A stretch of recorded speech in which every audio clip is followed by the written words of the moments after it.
Mais donc l'épidémie de grippe en France qui atteint des niveaux alarmants avec une hausse des décès, Margot de Frouville, et des hôpitaux sous tension pendant la deuxième semaine de janvier.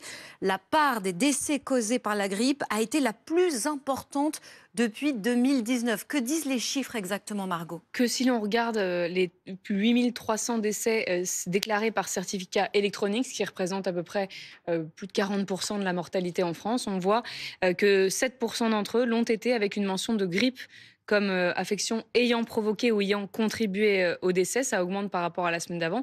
Et c'est surtout un niveau inédit depuis la création de cet indicateur par Santé publique France et CEPI Décès. On voit que le nombre de décès, toutes causes confondues, transmis par l'INSEE, est en augmentation et en excès dans deux catégories d'âge, les 15-64 ans, mais aussi les 65-84 ans.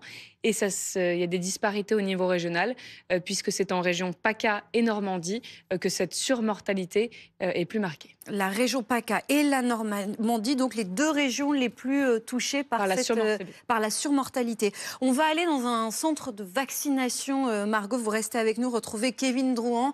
C'est à Nice, c'est un centre de vaccination provisoire qui a été installé. Kevin, tout simplement, est-ce que vous avez vu passer beaucoup de monde ces dernières heures derrière vous pour se faire vacciner? À Nancy, pardon. Alors, c'est ça, à Nancy, et pour rien vous cacher, c'est plutôt calme. Il y a eu une trentaine de personnes depuis l'ouverture de ce centre ce matin. Sur la forme, c'est un petit peu comme le Covid, vous voyez, c'est le même dispositif. On se croit un peu revenu 3 ou 4 ans en arrière. Il y a ici l'espace d'accueil avec un rapide entretien, un petit questionnaire médical, puis le passage auprès des infirmiers dans ces deux chapiteaux qui ont été mis en place ici dans cette salle des fêtes sur la ville de Nancy. Donc c'est l'injection qui se déroule ici. Après, il y a un petit temps d'observation en fonction des patients qui en ont besoin. Et les organisateurs sont vraiment appuyés sur le même modèle d'organisation puisqu'il s'agit de la même équipe qu'au Covid. Alors ici, à Nancy, le CHU n'est pas encore passé au plan blanc. Il est à l'étape inférieure qu'on appelle hôpital sous tension. Pour autant, le souhait est évidemment d'éviter et de désengorger un petit peu les urgences qui sont en partie prises par des patients grippés. Je suis ici avec Pierre qui est donc infirmier. Vous procédez également à des injections ici. Vous vous attendiez à une fréquentation peut-être un peu plus importante? Alors, un petit peu plus importante, c'est vrai. Néanmoins, nous avons un Vaccibus qui va au plus près des personnes à risque, des personnes qui ont besoin de ce vaccin, mais également des allées vers. Vous avez des infirmiers qui vont au domicile du patient au niveau de la métropole de Nancy.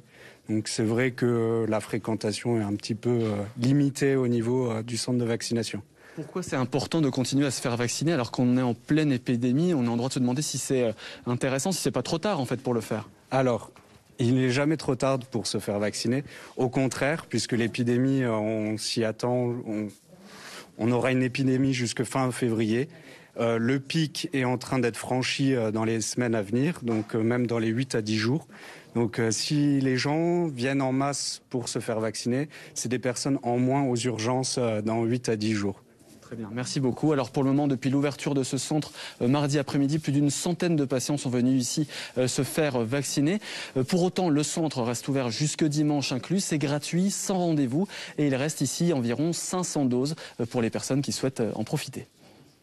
Merci beaucoup Kevin Drouan. On l'a entendu, Margot de Frouville, il n'est jamais trop tard pour se faire vacciner. C'est ce que disait à l'instant cet infirmier.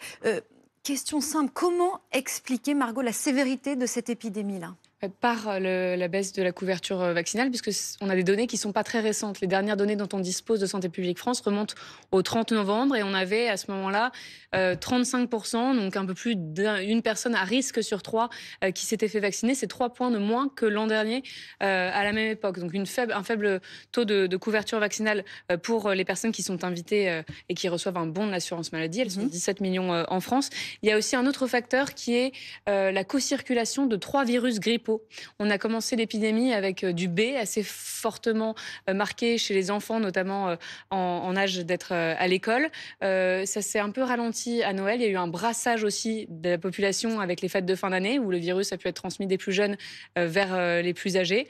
Et puis maintenant, on voit que c'est du A, virus A, H1N1 qui est majoritaire et qu'un autre fait son apparition, le A, H3N2. Celui-là, il est réputé pour muter davantage, donc pour être moins conforme à celui qui est dans le vaccin.